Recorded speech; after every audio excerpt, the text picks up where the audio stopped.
Hey everybody, and welcome back to some more Oxygen Not Included. This is a game that we first played a couple of months back when it first released in its early alpha form. We did a first look video on it when it first released then, but as of today, May the 18th, it is now officially available over on Steam Early Access, and with that new release comes a new update to the game, the agricultural update, which adds some new mechanics, tweaks some old ones, fixes some bugs, adds some new items, all that kind of stuff. It's the second kind of big update that the game's had since it first came out in its early alpha form. The first update was, I think, called the Thermal Update, which did a similar sort of thing. It added some new items and tweaked some mechanics and stuff like that. But with the release of the early access version of the game, I figured, why not head on back in to the world of Oxygen Not Included and give it its own actual series and go for more than one episode and see if we can survive in the deep vastness of space with just these three lovable duplicants. So the first thing we have to do here are pick our three duplicants. That's what the game calls the people who you control in the world.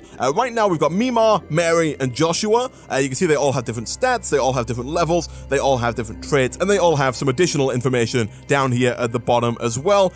Mima is good at digging, learning, and strength. She's got the buff trait. The duplicant is very strong and cool. Okay, and then she's also got gastrophobia. This duplicant has an unshakable fear of kitchens and the culinary arts, cannot perform cooking. She's got a decor expectation of 10. The stress response is to vomit, so if she gets too stressed, she's going to start throwing up. Food quality is terrible, so the food expectation is actually quite low, which is good, because when we start out, we're going to have just some horrible food for them to eat. And so I quite like this. Mima is a good all-around character. We do need digging and learning, especially early on, is quite good. Mary is good at athletics. She's uncultured, which means her decor expectation is nice and low, and refuses to do the job of art. She's also a biohazard. All the vitamin C in space can't stop this duplicant from getting sick. The decor expectation is nice and low, which is good for when we're starting out, because we're not going to have a whole lot of decor around the base to start with, and when she gets stressed, she becomes destructive. I don't think I'm going to keep Mary, just because I don't know how good athletics is early on, and especially considering that's the only thing that she's really good at. The biohazard is not great. We don't really want our duplicants becoming ill as time goes on. So yeah, I'm going to really shuffle Mary here. Medicine, tinkering, strength, and creativity. This is a lot better. We do need somebody who is good at medicine to heal all of our other duplicants when they become ill, like the one that we just got rid of. And tinkering is also nice as well. Creativity and strength are nice little things to have. Grease monkey. This duplicant likes to throw a wrench into the colony's plans in a good way. Tinkering +5. And then also gastrophobia there, doesn't want to cook. The decor expectation, he was a little high at 15. The stress response is destructive, but again, the food quality that they expect is terrible. I think I'm going to keep Mary or Marie here as well. We do desperately, though, need the last person here, Joshua, to be able to cook food, and thankfully, Joshua does have +4 on cooking, 7 on athletics, 7 on strength, 2 on medicine. He's got twinkle toes. This duplicant is light as a feather on their feet with athletics +7. And then narcoleptic. This duplicant can and will fall asleep at any time in any place. That's not particularly great. Again, especially early on, we're going to have a lot of spaces that are not breathable, and if a duplicant does fall asleep in a place where there's no oxygen, then I do think they slowly start to die while they do that. So we do have to keep an eye on Joshua and make sure that he doesn't fall asleep in a space like that. But I do like the rest of his traits here. I think these balance out the narcoleptic side of him. Again, the decor expectation is at 10, which is not great. They're all actually quite high. I would have preferred the decor expectation of everybody to be quite low, but it should be something that we can take care of fairly easily. His stress response is ugly crier. Things won't be pretty if this duplicant gets too stressed. I'm not quite sure what that means, but then we've also, again, got the food quality of terrible. I quite like this. I think we'll keep these three duplicants, and then we'll rename our colony just by randomly selecting one here from the game. The Luckless Dystopia. Sure, why not? Okay, so we're going to get dropped into a brand new world, a randomly generated world. And here we go. These are our three duplicants. Alert! Your crew has awoken miles beneath the surface of an unfamiliar asteroid. Oddly, they have no recollection of how they got there. Okay, so I'm going to pause the game here real quick. We've got, let's have a look here. First thing that I am going to do actually is I'm going to have the game running on a nice low speed, and I'm going to issue a dig command for a bit of space over here. And while these guys work on digging out that area, I'm going to go through some of the UI and some of what we have around here. For those who have not seen the game before, who have not played it, and just there's a lot of stuff on screen right now to kind of take in. So on the bottom left here, we have all of the things that we can build. They're separated into different categories. For example, in base, we've got the ladders, the storage containers, tiles that we can use to extend out. These are tiles here. We can use them to build floors and ceilings. We've also got like oxygen, power, food, plumbing. We'll get into all of these as time goes on, but this is where all the stuff that we can build is. Over on the bottom right, we've got all of the commands that we can give to our duplicants. We don't tell each individual duplicant what to do directly. We kind of just issue commands, and then they will figure out among themselves which person is going to do which job. At least at the start, we can open up the jobs menu here at the top, and we can specify which duplicants we want to do which tasks. You'll see right now that Mima and Mary just will not cook whatsoever because of that gastrophobia that they have in the debuff section. So Joshua is the only person who can cook. We can tell Joshua not to cook, but then at that point, nobody will cook and the colony will just die. So we do want to make sure that we keep Joshua cooking. And for now, I'm just going to leave everybody doing everything, although fairly soon we will jump back in and make some tweaks to this to make sure that too many people aren't trying to do the same thing, and to make sure specifically that the best person for the job is doing a certain thing. For example, when we start doing research, we want Mima to be doing the research because she's got learning 7, whereas Marie and Joshua, while they can do research, are not going to be as good at it. So we do want to come back into that jobs menu fairly soon here, but we're going to pause again real quick because they have cleared out all this area, but they've left all of the stuff on the floor because they've got nowhere to put it, and so we're going to build our first storage compactor. I think for now we can put it down right about there. Over here on the left, we've got a rations box. This is where we store all of our food. We start with 20,000 calories worth of food, as you can see here in the top left corner. We do have to keep an eye on food, and we do have to make sure that we have enough food in our colony to keep all of our duplicants fed. We've got our storage compactor. We can specify what we want to go into the storage compactor. As of right now, I'm just going to select all because I want everything that we have to go into this storage compactor. In the future, we'll have a bunch of these things, and we want to make sure that each one is kind of designated to specific items that are used for machines nearby, if that makes sense. But for now, we're just going to throw everything into there. We've got a few tips and tutorials in the top left here. I'm going to get rid of all these because I don't necessarily think that we need them just yet. Up here in the top left, we've got our current cycle. We've got a number of duplicants. Their sanity right now, or their stress, I should say. Right now, everyone's stress is at 0, which is good. We want to keep it that way for as long as possible. We've got the controls for how fast we want people to move. We've also got our calories, which we mentioned earlier. And then in the top right is where we keep all of the information, basically. We have all of our overlays, which will show us a bunch of different stuff about the base and the area around us. Again, I'm going to pause real quick while we go through this. We've got the oxygen overlay, which will show us how we're doing in terms of gases. You'll see right now we've got a lot of oxygen over here on the left. That is because we have this oxalite, which is a material that I think is only present when you start. There's a little bit of it kind of over here and over here. This basically will degrade over time, and it produces oxygen, which is good in the early game because it keeps your people alive. We've also got some carbon dioxide, which is this red stuff. We've got a little bit of oxygen over here, but not quite as much as we have over in this light blue area. And then we've also got some vacuums over here, which are just kind of empty and don't have any oxygen in them whatsoever. And then we've got some water over here as well. We've got the display power grid connections. Right now, we don't have any power set up or any power wires anywhere, so we can't see those. We've got temperature, which is something that we are going to have to keep an eye on at some point in the near future. You can see for the most part, it kind of gets warmer as you go down and colder as you move up, as you would expect. We've also got the thermal comfort overlay. I haven't seen this one before. Body heat loss and body heat retention. Not quite sure what that one's showing us, but then we've got the light visibility. Right now, our portal's giving off a lot of light. And we've also got the display liquid system. We don't have any liquid system set up. Gas pipes we also do not have set up. Display decor values right now.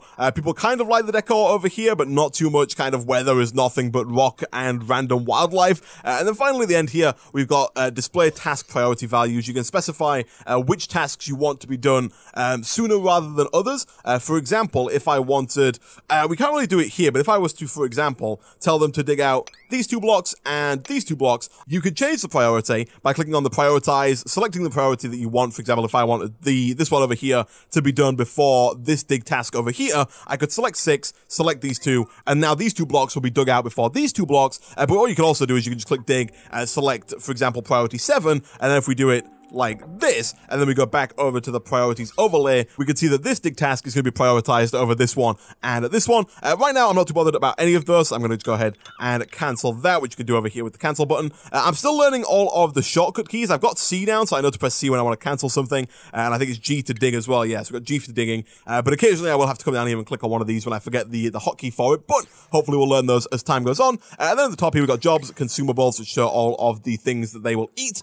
We can specify that we only want Mima to eat stuffed berries if we wanted to. Not a great idea when we first start out because we're not going to have too much food, and we kind of want everyone to just stay alive more than specifically eat one thing or another. Vitals is also an important menu. We've got health, stress, fullness, and how much they've eaten today. And then reports will update at the end of every day, telling us how much oxygen we've generated, how much oxygen we've used, power generated, power used, calories generated, calories used, all that kind of stuff. So we can kind of get an idea of how our colony is done day to day if we look at our daily report. But now that all that is done, let us flip and play some oxygen not included. So, the first thing that I think we want to work towards is probably getting ourselves an outhouse, because one of the really big things that can cause an issue early on is if one of your duplicants needs to go to the toilet and decides to do it just like standing here. For example, if Joshua just decided right now that screw it, there's nowhere else to pee, I'm just going to pee right here, that would cause Mary and Mima to become incredibly stressed, and then they would have to clean it up. And it wastes time, it causes stress, your duplicates are not happy, it's just not a great thing, it causes pollution to the air, it's not great. And so we are going to build an outhouse. Now we could just put it down like right here and it would work just fine, but the outhouse does produce carbon dioxide and pollution, and so we should really think about putting it a little bit further down. So we do have this area over here. Let me quickly check. Is there any oxygen over there? There is not. I think, if I'm not mistaken, this is either carbon dioxide or it's a vacuum and there's just nothing in there. I think there's probably just going to be no gases in there whatsoever. And so what I'm going to do here is I'm going to dig a tunnel that goes right down and then out like so. And we're going to open up this area over here. I will speed things up a little bit here because I want to get this done fairly quickly. And then we'll throw down one of these outhouses kind of just right about there for now. Should be fine. And I'll see that nobody's digging right now. That is because they cannot get to the block that needs digging. And for that, we have ladders, so we can go ahead and grab those and just build some ladders that are going to go all the way down like so. So they should now be able to make it all the way down there.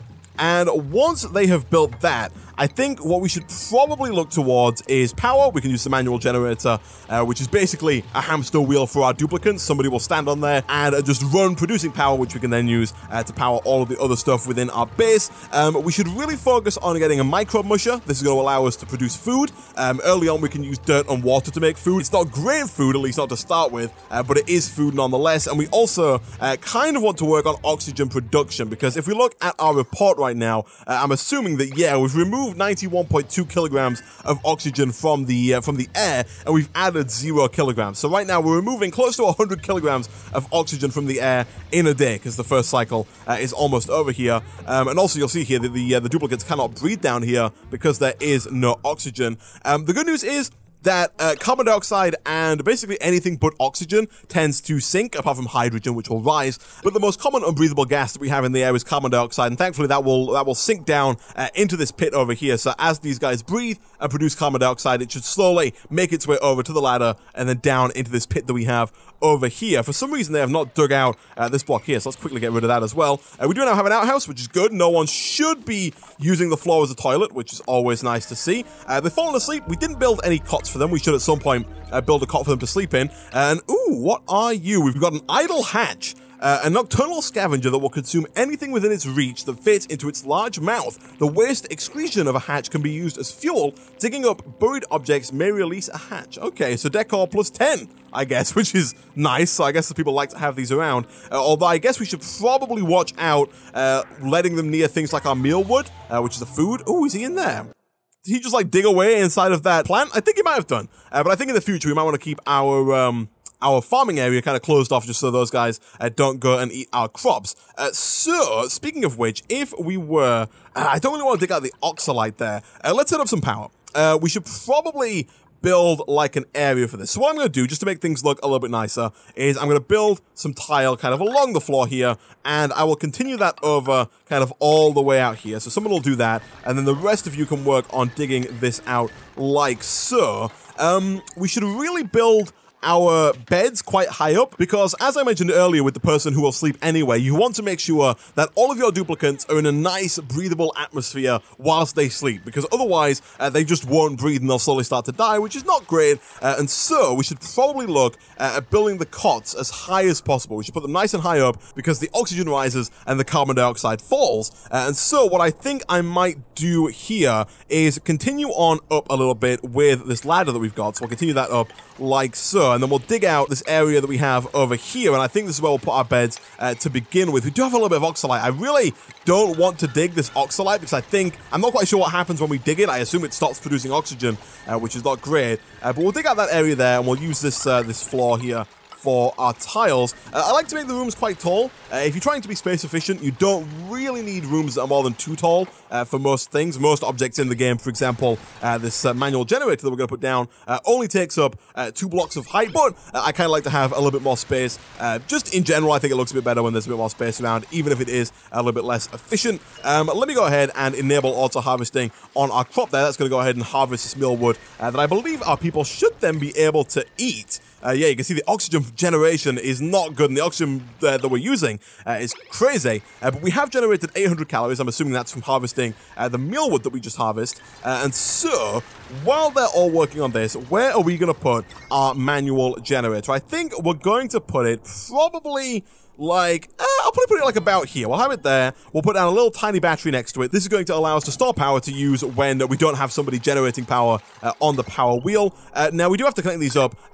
We want to, where possible, put our wires in the floor, like so, because having exposed wires does reduce the decor quite significantly in the area. And so where possible, we want to have it work like this. They should be able to build the wires into the floor like that. They can indeed. And then somebody should instantly get onto the power wheel, start running, and start producing power for our battery. And this is where jobs kind of come in, because if we check here, I'm fairly certain, was it Mimar who is very good? Who's athletic? If we come down here, athletics, Joshua. So really, as of right now, I only want Joshua to work on power. I don't really want Mimar to be working on there, because Joshua is the one who is good at running, and he's going to get some work done on that power wheel. Now, right now, power is not being used anywhere. If we click on the wheel, you can see we have a battery recharge threshold. Basically, this tells the duplicates when to get on the wheel and when to get off of the wheel. If we have more than 50% charge in our battery, they're going to get off the wheel like they've just done now, which is why Joshua over here is not actually on the wheel producing power. If we up that to 100%, if we want the duplicate on the wheel until the battery is full, we can bump that up to 100%, and Joshua should run over now and start working on that wheel, maybe? Possibly? Any day now? Joshua? No? Don't feel like it? All right, well, in that case then, I'm hoping he should make his way down there fairly soon. While we wait for him to do that, let's build a micro musher. Now, the micro musher, as I mentioned before, can turn dirt and water into food. And so we do really, where possible, want to have the micro musher fairly close to a good supply of water. And so what I think I'm going to do here, if we hit G again, I'm going to dig out an area like this. We don't want to dig too far down because the water will spill out into this kind of shaft that we built here. So I'm going to dig in a little bit, and we're going to put our micro musher like right about there. Flipping heck, it's night again already. We should really have built the cots up here in this room. But we're going to put the micro musher probably about here, so that they can very easily access the water and use it to make food. Do we have some dirt nearby? We probably already have some dirt in our storage compactor here. We don't. Do we have dirt around somewhere? We've got coal, copper, dirt. So there's a little bit of dirt down here. Is there any closer dirt to us? There's a good amount of dirt over here, so we should probably dig over in this direction. So one second here. Let's dig out this area like so, and we should also probably, whilst we're at it, put down some tiles along like that, just to make sure that our duplicates can walk over there. And I think what I might also do is make this kind of shaft that we got with the ladder here just a little bit wider, because I think the wider this is, the easier it is for oxygen and the gases basically to move up and down through it. And I'm also fairly certain, but don't take my word for it, that the duplicates can jump from the ladder like across one empty block and onto a surface, if I'm not mistaken. And so I think we can actually have like a 3 wide shaft going all the way down around our ladder here, and that should work out just fine for us. So Mima's working up there. Joshua is on the wheel producing power for the battery, which is good. I would really like, actually, somebody to get to work on this digging area over here, because I really want to get this microbe musher up and running as soon as possible. This one is one of the few 3-high machines, but we'll stick that down right about there, and then we'll also get the power cables ready to go. I think for now... do I want to... I was going to say we could just run the power cables down like this, but again, those exposed power cables do detract from the decor, and so I think what I might do, just in the way of making the decor look a little bit nicer, is kind of extend this out and then probably have the power cables, although... I was going to say have the power cables run round behind the ladders and then back up and into here, but I think that they might also cause like a debuff to the decor, even if they're behind the ladders. So you know what? For the time being, I'm just going to do something like that. If that becomes like an issue, then we can always move that in the future and put it behind a wall somewhere. This is not good. I did not want the water to start flowing over there. I did not think that it would. Okay, let me really quickly throw down like a tile here to hopefully just like temporarily stop the flow of water. And then what we'll do, the water is already, that's not good. That is not good. It's not too big of a problem, but I don't think that our duplicates are going to enjoy having to like sludge through this liquid to get into the outhouse. And I'm fairly certain that the water is going to become contaminated if it spends too long down here by the outhouse. And so let me quickly here, let's dig out this area here and then along there. And then hopefully what I would like to do is kind of just dig out a block down there. I'm not quite sure how our duplicates are going to do on that front. Actually, no, this is fine. We can cancel all of these and cancel this as well, because now they can jump up onto here and they can use their little magic guns that they start with to extract the water, I think, from up here. And so, let me get some mush bars here. So, right now, let me look real quick at the report from yesterday. If I get rid of these here. Yesterday, we consumed 2,846 calories and produced 800 because we harvested the plant.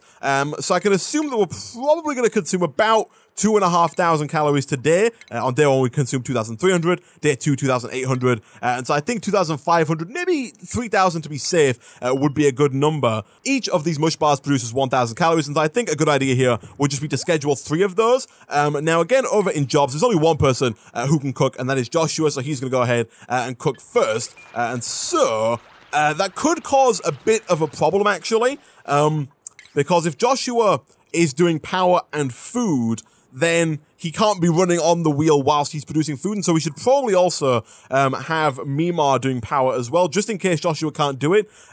Joshua would be the first choice, but considering he's the only one who can cook, Mima is our best option when he's not available.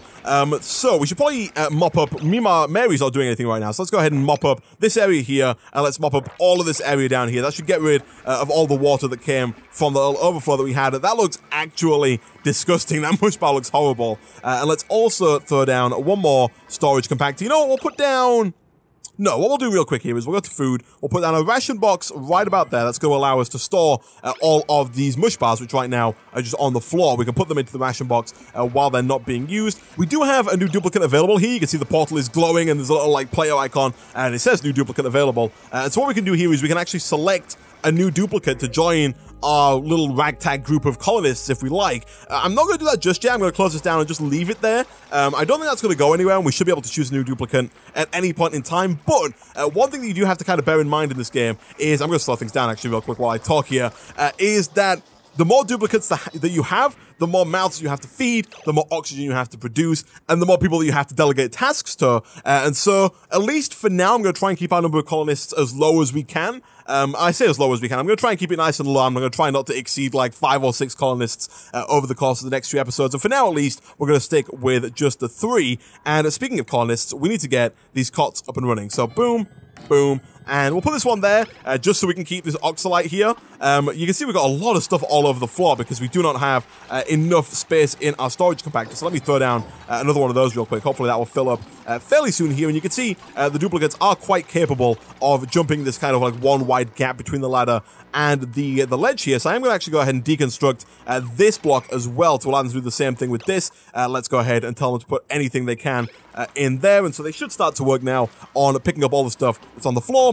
putting it into the storage compactor and working on that. Everyone is now in bed, which is good. They've got a hatch lying around with them, which looks like some kind of weird, I don't know, a second ago it looked like a weird combination between like a snail and a crab. Now it kind of just looks more like a weird turtle crab. I'm not quite sure. How are we doing on oxygen? Oxygen is good, actually. In all the areas where our people are working, so this like middle level and this top level, the oxygen is doing great. All of the carbon dioxide is falling down to the lower levels, which is good. This area here is not quite as good, but it's breathable, which is fine. We don't have people spending too much time in here, just enough to get those 3 mush bars. We need to schedule 3 more for tomorrow. Let me pause real quick. How did we do on day 3? Yesterday we produced 3,000 calories and only used 2,900, so we do have a bit of a net gain there. We're still using way more oxygen than we produce, and that's because we're not producing any whatsoever. And so, actually, to fix that, let me quickly grab the first research station here. So for now, I'm going to put this guy, like, right about there, like so. And again, we'll run the power lines under the floor and into the research station, like so. And this is going to allow us to start researching new items. You'll see here there are a bunch of items in the menus here that we can't actually build yet, and that is because we have not unlocked them through research. One of the key ones that we don't have is the algae terrarium, which recycles carbon dioxide into a small amount of oxygen. Now, we do have the algae deoxidizer, which converts algae into oxygen, but it requires power in order for it to run, and it also requires algae. This one doesn't require power to run, which is going to be good because we don't have power being produced 24 hours a day, and we don't have enough battery storage to keep the algae deoxidizers running overnight whilst there's nobody in here. And so it's going to be really useful if we can get an algae terrarium set up. And we'll probably put it down here somewhere so that they can produce oxygen with all the carbon dioxide that's down here, and then have that oxygen rise up into our breathable zones. At least that's the plan. So this thing is ready to go. Let us select research. This is the current research tree. There's not a whole lot on here, but there's enough to be getting started with. And we're going to start with farming, because farming unlocks us the algae terrarium. And so if we select this, we should start to see one of our duplicants moving over to the research station. Right now it's awaiting material delivery dirt. We need dirt in order to get it to run. And also, if we go back over to jobs here, who do we want doing all of our research? We want Mima doing all of our research. Is she currently running? She is. Okay, in that scenario, I think, unfortunately, actually, it might be worth getting another duplicant, because right now we're in a bit of a situation where we have Joshua producing food. Although he's the best runner, he can't do the power whilst he's doing the food. Then the second best power generator is Mima, but she needs to be doing the research. And so I think we're going to have Marie doing power for now, and then set only Mima to do research. If we do that, she's going to start doing the research. She needs to complete 16 or 20 cycles here, in order for that to complete. So that's going to take a little bit of time, although it shouldn't take too long. And we should have a reasonable amount of dirt now. Is it in here? Raw materials? Oh, here we go. We've got 3,894, 4,500 kilograms of dirt. And so now everyone should have a purpose. We should see Marie getting on the power wheel whenever she can. We can see Joshua producing food. Now that he's produced the food, he's eating the food. Let me just quickly check the report. Yeah, he's produced all 3,000 calories for the day, which is good. Mima is working on the scientific research to unlock the algae terrarium, and things are going pretty well. Things are going actually surprisingly well. Oxygen is fine. We got our outhouse down here, which is very slowly becoming unbreathable, but hopefully we can fix that fairly soon with the introduction of the algae terrarium, which is going to go ahead and turn that carbon dioxide into oxygen, hopefully. Joshua is asleep. There's his narcoleptic tendencies kicking in. Not great, but it's fine nonetheless. He's already made the food for today. And what I think we'll do going into the next episode, we still need to keep going with research. We need to get some oxygen production up and running, because right now, again, looking at the reports, that's the one thing that we're really not doing well on. We're losing about 100 kilograms, just over 100 kilograms of oxygen a day. We've kind of got food under control for now, which is good. And for the time being, at least, stress seems to be fine. A stress level of 3% is perfectly fine. If it does get too high, we can build a massage table. That's going to bring down the stress of anyone who sits in it.